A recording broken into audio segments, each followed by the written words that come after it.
halimbawa ng tayutay. Ito pa isa, na paghahalintulad o analogy.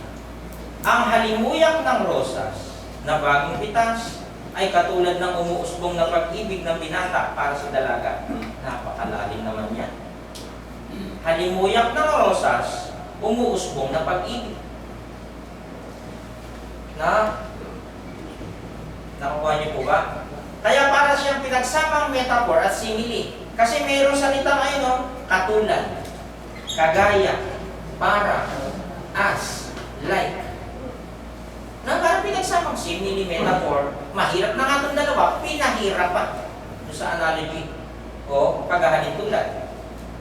Ano ibig sabihin nun? Ang halimuyak ng rosas na bagong pitas ay katulad ng umusbong na pag-ibig ng binata para sa dalaga. Diba? Ibig sabihin sa isang madaling salita, iniibig kita. Kaya marami sinabi ko pala ito. Iniibig kita.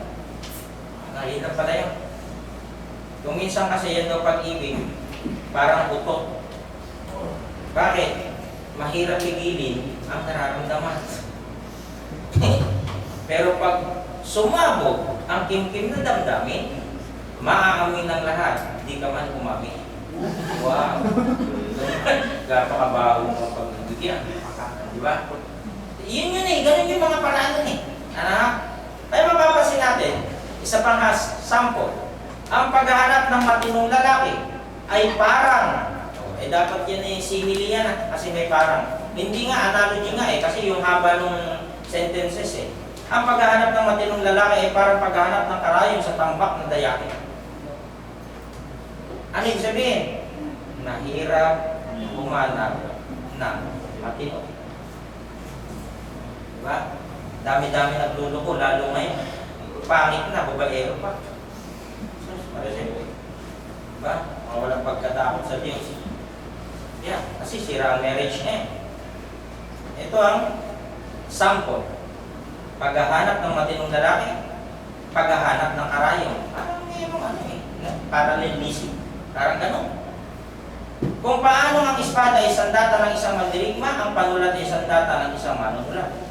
Ang espada ay sandata, ang panulat ay sandata. Di ba? Napapasin niyo po ba? Halos. Ang galing ng mga tayutay na ito. Sa 13:4, sa kanyang pag-aasik ay may mga binhing nalaglag sa tabi ng daan. Ito na.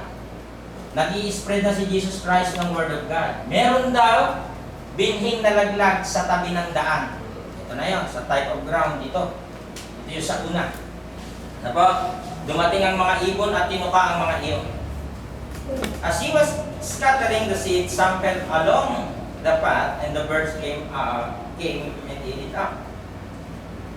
Literal bang ibon yan? Hindi. Kita nyo mamaya, ano? Yung ibon na yan na sinasabi, si Satanas yan. Paano nangyari yun? Nandun nga, naka-explain nga dun eh. Papaliwanagin mamaya yung talinghaga. Tandaan nyo lang po. Ano po? Tingnan lang natin.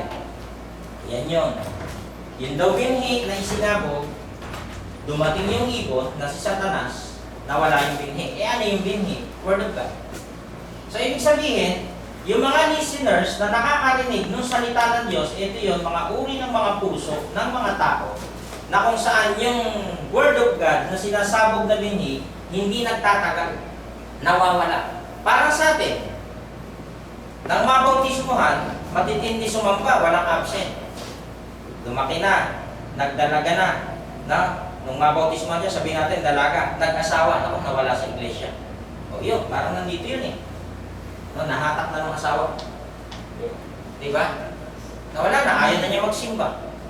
Ganito yung pinapakita po dito, tingnan niyo po mamaya. 13:5. May mga binhi namang nalaglag sa mabatong lupa. Ito. Ano po? Dahil manipis lang ang lupa roon, sumibulagan ang mga binhi. Some fell on rocky ground where it did not have much soil. It sprang up quickly because the soil was shallow. Ngunit natuyo agad. Nakapakinig ng mga salita, nawala agad yung dumating si tanim. Nung ito nga namang isa, nakapakinig din ng salita, pero ano sabi diyan? Natuyo agad ang mga ito ng mabilad sa matinding araw. Yung araw, nagsisimbol yan sa sufferings. Lagi sabihin natin, sun. No? Kumakatawan niya sa mga pagsubok sa buhay, simba ng simba, kung magka-problema, umayaw na.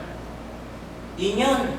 No? Ngunit natuyo agad ang mga ito ng mabilad sa matinding init ng araw, palibhasa mababaw ang ugat. But when the sun had risen, they were scorched, and because they had no root, they withered away. May mga binhi namang nalaglag sa may matinik na halaman. Ito naman, dumago ang mga halamang matitinik at sinakal ng mga ito ang mga binhing tumubo doon. Other seed fell among thorns, which grew up and choked the plants. Ngunit ang mga binhing nahasik sa matabang lupa ay namunga, may tig-100, may tig-60 at may tig-30. Itong mga ito na nahasik sa tamang lupa, itong binhi na ito na tinanggap nila, nanganak pa. Nakapangaral pa sa iba, tagal-tagal na niya sa church, may anak na siya sa pananampalataya. Ito namang isa, meron uli, dumami pa na ipangaral niya yung Word of God. Ayun o, may tig-100, may tig-60, may 30. Makinig ang may pandinig. Parang sinasabi dyan, kinukuha ko ang inyong atensyon. Still other seed fell on good soil where it produced a crop, 160 or 30 times what was sown. Who had ears to hear, let him hear. May tinga naman kami, dapat pakinggan naman namin. Hindi na ibig sabihin nun. Ito ibig sabihin nun. Naiintindihan niyo ba? Nakikinig ba kayo? Yun ang ibig sabihin nun. Pakinggan niyo ito. Ano po? So ano ngayon ang kahulugan noong mga talinghaga na yun? Pasok tayo sa 13:18. Mababasa rin po natin sa Mark 4:13-20.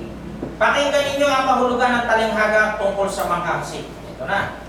Listen then to what the parable of the sower means. Ang tabi ng daan. Ito yung first type of ground. Kung saan nahulog ang ilang binhi, kung saan nakarinig sila ng Word of God. Yung mga tao na tinutukoy dito ay mga taong nakikinig. Diba? Mga taong nakikinig ng mensahe. Ito, yung message, the Word of God, tungkol sa paghahari ng Diyos. Pero hindi nakaunawa. Dumating si Satanas, ang sabi kanina, yung ibon, diba? Inagawang salita sa kanilang puso. Magilas nung una. No? Nakikinig lang. Yung iba tumugon sa bautismo, yung iba hindi tumugon sa bautismo. Nung dumating ngayon yung mga problema, ang sabi diyan, dumating si Satanas. Ibig sabihin si Satanas, nilalarawan to sa mga material things. 2 Corinthians 4:4 yata. Tingnan niyo po, basahin po natin, bigla ko lang naalala. Gumugulo yan yung mga material things, yung mga sa ating mga pananampalataya. Ano po? 2 Corinthians 4:4 yata. Tama, 4:4 nga. Na binulag ng Diyos ng sanglibutang ito. Sino yung Diyos ng sanglibutang ito? Si Satanas. Ang mga pag-iisip ng mga hindi nagsisampalataya upang sa kanila ay huwag sumilang ang kaliwanagan ng Ebanghelyo ng kaluwalhatian ni Kristo na siyang larawan ng Diyos.